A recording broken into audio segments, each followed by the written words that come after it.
merci de nous rejoindre. Donc j'ai vu que vous étiez éleveur de robots. Est-ce que vous pouvez préciser un petit peu ce propos ? Alors, je suis éleveur de robots, c'est aussi une façon de provoquer un petit peu, parce qu'on a tendance à voir l'intelligence artificielle comme quelque chose de magique, qui fait tout toute seule et qui trouve toujours les bonnes réponses. Alors en fait, on voulait aussi pointer du doigt que l'intelligence artificielle, pour qu'elle soit intelligente, c'est pas tellement une question d'algorithme, puisqu'il y a une question de qualité des données. Pour que les données soient de bonne qualité, il faut pouvoir entraîner le robot, avoir les bons points de contrôle pour vérifier qu'il ne dérive pas.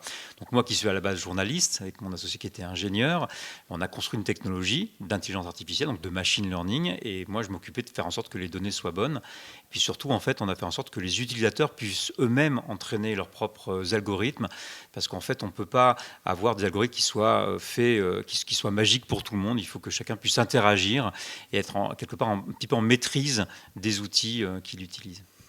Très bien, merci. Alors, je vais vous poser une question qui est un petit peu générique, donc c'est à remettre dans notre contexte. Mais qu'est-ce que c'est pour vous l'intelligence artificielle ? Alors, peut-être à travers Flint ou plutôt à travers votre activité de journaliste. Mais qu'est-ce que c'est pour vous l'intelligence artificielle aujourd'hui ? Il y a un premier mot qu'on peut associer à l'intelligence artificielle, c'est le mot bullshit. On dit souvent que l'intelligence artificielle, elle s'écrit en PowerPoint, alors que le machine learning, qui est le nom qu'on utilise plus couramment, en fait, s'écrit lui en Python, qui est le langage qui permet de manipuler en fait les données. Je crois que la différence, on confond souvent aussi algorithme et intelligence artificielle. Il y a des algorithmes d'intelligence artificielle, c'est-à-dire de machine learning.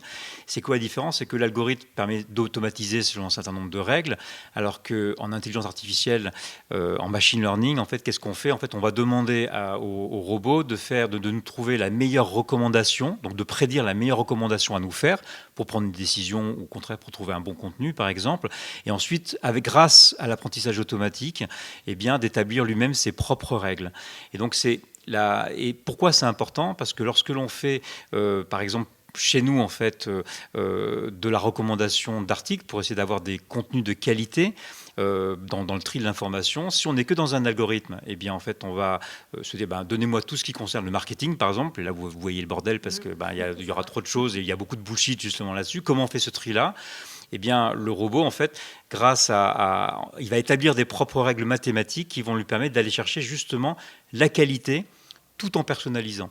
Donc la différence, c'est vraiment la capacité au robot d'établir ses propres règles pour pouvoir nous faire la meilleure recommandation. Alors merci. Du coup, par rapport à ce que vous dites, ça me fait penser tout de suite à Flint. Dans quel contexte vous avez eu cette idée ? De quel constat est-ce que vous êtes parti justement pour vous dire « Ah, ça, c'est vraiment le bon outil, en tout cas pour le marketing ou d'autres services ». Mais qu'est-ce qui a été l'élément déclencheur de départ ? L'élément déclencheur de départ, c'est que d'abord on est surinformé. On a lancé un sondage IFOP il n'y a pas longtemps qui montre que plus de 70% des Français se sentent submergés par l'information. Presque autant n'arrivent pas à trouver l'information utile. On a l'impression que c'est toujours la même information alors qu'il y en a certainement d'autres utiles, mais ils n'arrivent pas à les trouver. Et pas loin de 60% trouvent que l'information est déprimante parce qu'il y a tellement de choses, il y a tellement d'informations contradictoires et souvent négatives d'ailleurs, que ça finit par nous déprimer, par nous stresser en fait horriblement. Donc c'est ce constat-là où on s'est dit qu'il fallait qu'on travaille non pas seulement sur du tri d'informations classique, mais qu'on soit plutôt un explorateur d'informations, c'est-à-dire qui aille chercher un petit peu les trésors cachés dans l'information et surtout faire en sorte d'aller chercher l'information qui nous est vraiment utile, nous faire gagner du temps. Et nous faire gagner du temps, c'est pas nous faire consommer trop d'informations. On a besoin d'avoir du temps de cerveau disponible parce que si l'intelligence artificielle, elle est là pour faire un certain nombre de travail à notre place, c'est pour nous libérer du temps de cerveau parce que le vrai rôle de l'humain, c'est pas de faire du travail mécanisé justement, c'est aujourd'hui de plus en plus, c'est de devenir visionnaire, de pouvoir réfléchir, de développer ses capacités d'analyse. Et donc Flint permet d'avoir un journal personnalisé à composer soi-même, qu'on va pouvoir retrouver sous forme de newsletter. Et donc, où là, il y a une vraie séparation du travail. Les robots vont chercher les articles de qualité. Donc, il faut faire une sélection sur Internet des articles les plus intéressants, les plus utiles de façon personnalisée. Et on peut aussi y rajouter des rubriques qui, elles, sont faites par les humains. Et les humains, qu'est-ce qu'ils font ? Ils font de l'analyse ou de la pédagogie pour nous aider à travailler notre esprit critique.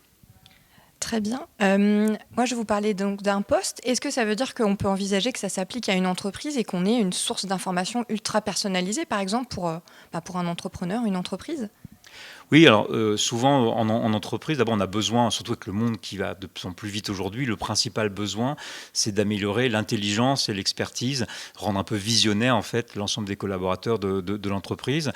Et pour ça, donc il faut évidemment de la personnalisation, mais surtout quand on est expert et qu'on a besoin de devenir expert dans un monde qui va trop vite, eh bien en fait on a ce qu'on appelle le FOMO. Le FOMO, c'est la peur de rater quelque chose. Et il y a tellement de contenu qu'en fait on ne peut pas répondre à cette question par l'exhaustivité. On ne pourra plus jamais avoir toute l'info dont on a besoin. La seule réponse, c'est la qualité. Et la qualité, elle demande une automatisation de l'intelligence, c'est-à-dire d'avoir un robot qui est capable de comprendre ce qui pour nous est de la qualité. C'est-à-dire que moi, selon mon niveau d'expertise, je ne vais pas avoir la même vision de la qualité. Selon mes projets aussi, selon les projets sur lesquels je travaille, mes préoccupations, la qualité ne sera pas la même. Il y a des choses qui vont m'intéresser et d'autres non. Qu'est-ce qui m'est vraiment utile comme info? Se poser cette question-là. Et donc, le robot, lui, l'intelligence sur laquelle on a travaillé, permet d'aller chercher vraiment une information qui nous est utile, qu'on peut vraiment utiliser et pas seulement nous donner toute l'info. Très bien, merci beaucoup. Du coup, donc, dans ce contexte-là, on voit bien que c'est une solution qui est très innovante, mais qui en soi semblait assez simple quand on y pense. Est-ce que vous avez déjà des retours d'expérience de la part d'utilisateurs justement de Flint qui se disent vraiment, c'était vraiment génial d'y avoir pensé? Oui, alors la première chose quand on parle en fait de veille d'information, la nouvelle façon de faire de la veille d'information maintenant, c'est d'arriver à dégager une vision, parce que le monde va vite, il faut qu'on prenne du recul. Donc prendre du recul, c'est important. Donc aller chercher vraiment de l'information d'analyse de qualité. Ça, c'est la première chose. Pour autant, on n'a jamais le temps de le faire. Et donc, c'est faire une bonne veille d'information, c'est-à-dire qui nous permet de réfléchir, de prendre du recul, d'aller voir un peu ailleurs, de nous ouvrir l'esprit. Eh bien, ça prend au moins 2 heures par jour, ou 4 heures par semaine, si on est dans cette moyenne-là. Et en fait, donc, on ne fait pas gagner du temps aux gens, parce que souvent, c'est du temps que les gens ne prennent pas. Alors, ceux qui prennent le temps de le faire, du coup, ils trouvent le film très, très intéressant. Et ceux qui ne prenaient pas le temps de faire, mais qui stressent, du coup, ils se sentent complètement coupables et ils stressent beaucoup. Quand ils l'utilisent, on s'est rendu compte qu'ils le gardent. C'est-à-dire qu'on a, pour vous donner un exemple, quand on fait un essai gratuit, on a un taux de rétention de 95% et on a un taux de désabonnement qui est de 3% par an. Donc on a surtout besoin de faire connaître, en fait, il faut le mettre entre les mains des utilisateurs et finalement ça nous fait gagner du temps qu'on ne prend pas. Et pourtant, c'est du temps qu'on a vraiment besoin de prendre pour surtout arriver à prendre des bonnes décisions dans le monde de l'après-crise, qui est quand même un monde assez perturbé, où on a du mal à prévoir ce qui va se passer. Est-ce que justement, avec le contexte qu'on a connu, vous y avez trouvé un impact par rapport à l'appréhension des personnes, par rapport à Flint? Est-ce que vous voyez, vous, une évolution sur votre métier? Ça nous a donné une énergie extraordinaire. C'est-à-dire que la crise sanitaire est aussi une crise informationnelle. On était face à non seulement beaucoup d'informations, mais surtout des informations contradictoires, même parfois entre scientifiques. On s'est rendu compte aussi que tout allait très très vite et qu'on ne pouvait pas avoir toute l'info. On ne pouvait pas seulement avoir la vérité parce que l'information évolue au fur et à mesure. Donc il fallait quand même prendre des décisions. Donc il fallait se dire qu'est-ce que je fais avec l'information que j'ai là maintenant. Donc cette question du temps, en fait, en termes d'information, elle était essentielle. Et à ce moment-là, on a lancé une levée de fonds auprès de nos abonnés et de nos clients. On a levé 300 000 euros auprès de 600 abonnés clients qui maintenant font partie de 30%, enfin sont actionnaires de 30% de notre capital. Donc on s'est vraiment rendu compte que ce qu'on faisait est extrêmement utile. Et on s'est dit, Flint n'est pas juste un service, Flint a aussi une mission sociale. Et notre objectif, ça a été de travailler sur un modèle économique vertueux qui allie à la fois la performance économique, évidemment, mais aussi en fait la mission sociale qui est évidemment de protéger la démocratie, ça c'est la première chose, mais aussi au niveau économique, quand on prend des mauvaises décisions dans un monde qui va vite, il faut qu'on trouve des solutions. Donc aussi au niveau des entreprises, on pense qu'on a aussi une mission sociale en fait à mener auprès de ce monde-là. Et en tout cas, on s'est rendu compte que les clients, qui soient B2B comme on dit ou B2C, c'est les mêmes personnes et tous étaient préoccupés par cette mission-là et en même temps avait besoin d'outils qui soient aussi utiles. Donc en fait, on a ce projet qui est à la fois B2C, B2B. Merci beaucoup pour ces précisions. On voit bien que Flint, c'est à la fois de la qualité, du gain de temps et aussi du partage, du coup, comme vous le disiez, avec vos retours d'expérience. Est-ce que, si vous aviez un conseil à donner dans la veille d'information ou quelque chose à en ressortir pour le mot de la fin, qu'est-ce que vous diriez? Je pense que le seul conseil qu'on peut donner, c'est de la même manière qu'on fait attention à ce qu'on mange pour être en bonne santé, pour avoir un bon régime alimentaire, parce que ce qui nous permet d'être plus heureux, d'avoir une meilleure énergie, d'agir mieux. Pour l'information, c'est pareil. Il faut qu'on fasse autant attention à ce qu'on met dans notre cerveau que ce qu'on met dans notre estomac.